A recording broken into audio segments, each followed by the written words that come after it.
ஒரு ஊரிலிருந்து அடுத்த ஊருக்கு போகணும். போகிறதுக்கு ஒரே டிரான்ஸ்போர்ட் ஒரு படகு தான். ஒரு சின்ன நதியை தாண்டி போக வேண்டியிருந்தது.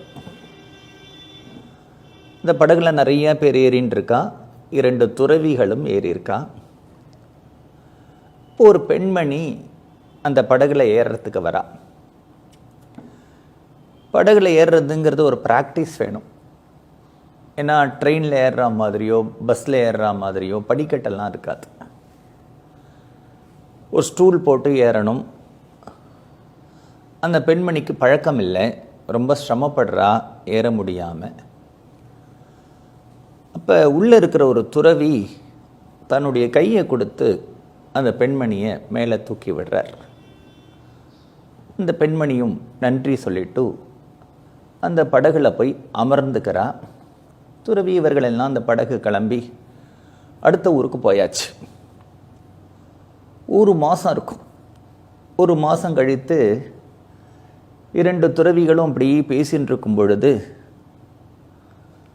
அந்த கையை பிடித்து அந்த பெண்மணியை தூக்கி விட்டாரே, அந்த துறவியை பார்த்து மற்றொரு துறவி சொல்கிறார், என்ன இருந்தாலும் நீ பண்ணினது தப்பு தான் அப்படிங்கிறார். என்ன தப்பு பண்ணின? இல்லை என்ன இருந்தாலும் நீ பண்ணினது தப்பு தான். என்ன தப்பு பண்ணி? இல்லை அன்னைக்கு நீ பண்ணினது தப்பு தான். அன்னைக்கு என்ன அன்னைக்கு? இல்லை அந்த பெண்ணை கையை பிடிச்சி தூக்கி விட்டியே, அதுதான் தப்பு. இந்த துறவி சொல்கிறார், அந்த பொண்ணை அந்த க்ஷணத்தில் நான் இறக்கி விட்டுட்டேன். நீ மாதக்கணக்காக உன்னுடைய மனசில் அந்த பெண்ணை தூக்கி வச்சுருக்க அப்படின்னு சொன்னார். நம்முடைய வாழ்க்கையும் கிட்டத்தட்ட அந்த மாதிரி தான். நம்ம மனசில் சந்தோஷம் இல்லாமல், ஒரு அமைதி இல்லாமல் நம்ம ரொம்ப திண்டாடுறோம்.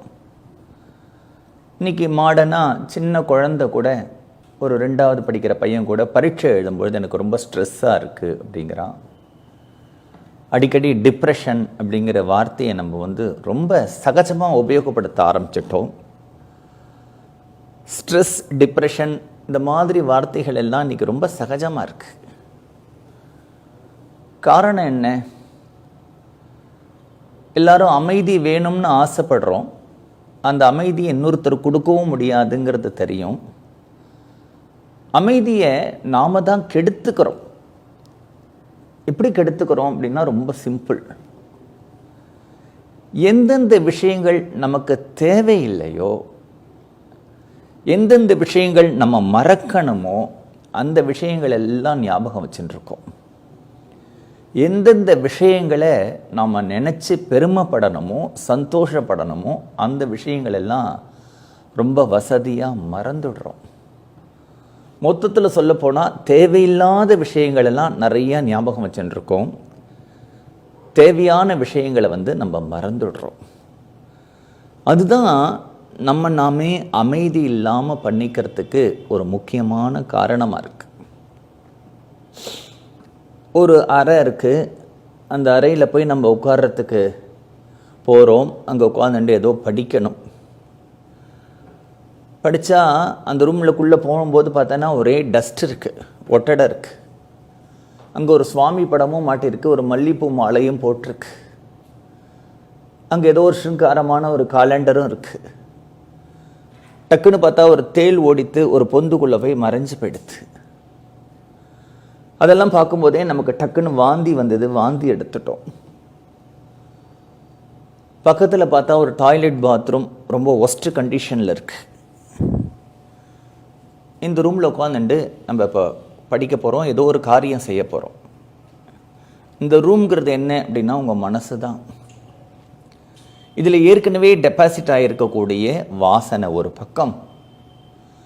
2வது, நாம் எடுத்த வாந்தி அப்படிங்கிறது என்னென்னா, நாம் பண்ணின சில தவறான செயல்களுடைய கில்ட்டி கான்ஷியஸ் தான் அதில் இருக்கக்கூடிய வாமிட்.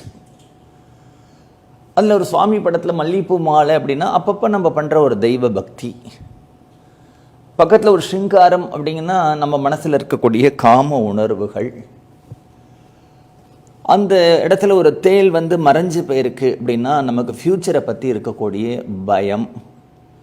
இப்படி எல்லாம் கலந்த கலவைகளை இந்த மனசில் வந்து நம்ம ஏற்றி வச்சுட்டு இருக்கோம்.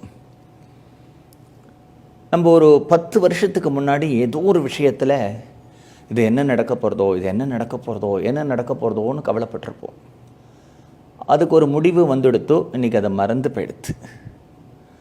அதே மாதிரி தான் இன்றைக்கி நம்ம ஒரு விஷயத்தை பற்றி கவலைப்பட்டுருக்கோம் இல்லையா? காலம்ங்கிறது ஒன்று, அதை நடத்திட்டு போயிடும். அதுக்கு நம்ம விரும்புகிறோமோ விரும்பலையோ அது நடந்து தான் ஆகும். அது மேலே நமக்கு எந்த ஒரு கண்ட்ரோலும் நமக்கு கிடையாது. அதனால தான் இங்கிலீஷில் அழகாக நமக்கு வந்து நிகழ்காலத்தை சொல்லும் பொழுது ப்ரெசண்ட் அப்படின்னு ஒரு வார்த்தையில் சொல்கிறா. ப்ரெசண்ட்டுன்னா என்ன? நம்ம யாராக்காவது கொடுக்கும்பொழுது ப்ரெசன்டேஷன், கிஃப்ட்டுன்னு சொல்கிறோம் இல்லையா? இந்த ஒரு டைம் அப்படிங்கிறது வந்து நமக்கு ஒரு ப்ரெசண்ட், பகவான் கொடுத்துருக்கிற ஒரு கிஃப்ட், ப்ரெசன்டேஷன். முடிந்த வரைக்கும் even though it is difficult, நம்ம ஒரு நிகழ்காலத்திலேயே வாழ கற்றுக்கணும். நிகழ்காலத்தை வாழ கற்றுண்டோம் அப்படின்னா ஒரு ஃப்யூச்சர் ஈஸியாக போயிடும். பாஸ்ட்டை பற்றி நம்ம ரொம்ப நினைக்கவே கூடாது. நடந்த ஒரு விஷயங்கள்லேருந்து நமக்கு ஒரு பாடம் கற்றுண்டோம் அப்படின்னா அதை நினைக்கலாமே தவிர வேறு தேவையில்லாத விஷயங்களை வந்து நம்ம போட்டு குழப்பின்னு இருக்கக்கூடாது. நம்ம ஆஃபீஸில் ஒரு நமக்கு பிடிக்காதவர்கள், அவர்கள் ஏதாவது பதில் சொன்னால் அதுக்கு எப்படி பதில் சொல்கிறது, இதை மாதிரி சின்ன சின்ன விஷயங்களில் நம்மளுடைய டைம், நம்மளுடைய எனர்ஜி, நம்மளுடைய சாமர்த்தியம் அதெல்லாம் செலவழிக்கிறத காட்டிலும் நல்லா படிக்கலாம், நல்ல ஒரு ஆர்ட்டு கற்றுக்கலாம். நம்மளுடைய ஒரு எனர்ஜி அண்ட் டைம் அண்டு நம்மளுடைய ஒரு நாலேஜை வந்து ஒரு ப்ரொடக்டிவாக ஒரு யூட்டிலைசிங் வேலை வந்து நம்ம செலவழித்தோன்னா வாழ்க்கை என்றைக்குமே ரொம்ப சந்தோஷமாக இருக்கும். நம்ம பண்ணுற மிஸ்டேக்கே என்ன அப்படின்னா, நம்மளுடைய ஒருத்தரை வந்து ஹர்ட் பண்ணிக்கிறதுலையும், ஒருத்தரை டீஸ் பண்ணுறதுலையும், இல்லை ஒருத்தரை வருத்தப்பட வைக்கிறது, அந்த சாடிசம், அதில் தான் நம்மளோட எனர்ஜி, நம்மளோட டைம் இதெல்லாம் நம்ம நிறையா செலவழிக்கிறோம். நம்மளே பார்த்தா தெரியும். நான் அவனை எப்படி தெரியுமா நோஸ் கட் பண்ணினேன், அப்புறம் அவனுக்கு ஃபேஸே இல்லை, இதில் ஒரு சந்தோஷம் அவனுக்கு. அதில் நம்ம வந்து அவ்வளோ செலவழிக்கக்கூடாது. ஸோ ஃபஸ்ட்டு மனசில் என்னென்ன பாஸ்ட்டில் தேவையில்லாத விஷயங்கள்லாம் இருக்கோ அதெல்லாம் எரேஸ் பண்ணிடணும். எரேஸ் பண்ணுறதுனா என்ன அப்படின்னா ரொம்ப சிம்பிள். அந்த தாட் வரும்போதே அதை அப்படியே ஸ்டாப் பண்ணிடணும். அதை வளர விடக்கூடாது. தனிமையில் உட்காந்துட்டு அதெல்லாம் வளர விட்டுட்டு யோசிச்சுண்டு அதை நாமே ரசிச்சுட்டு இருக்கக்கூடாது. Just stop it in the beginning it self and destroy it. அதை வளர விடாமல் பண்ணிவிடும். ஒரு 10 தரம் அதை தலை தூக்கும் பொழுது வளர விடாமல் பண்ணிட்டியானால் அது திரும்பி கிளம்பாது. அதை என்கரேஜே பண்ணக்கூடாது. அதை விட வாழ்க்கையில் நமக்கு நிறையா நன்மை பண்ணினவர்கள் இருக்கா, சந்தோஷமான நிகழ்ச்சிகள்லாம் நடந்திருக்கு.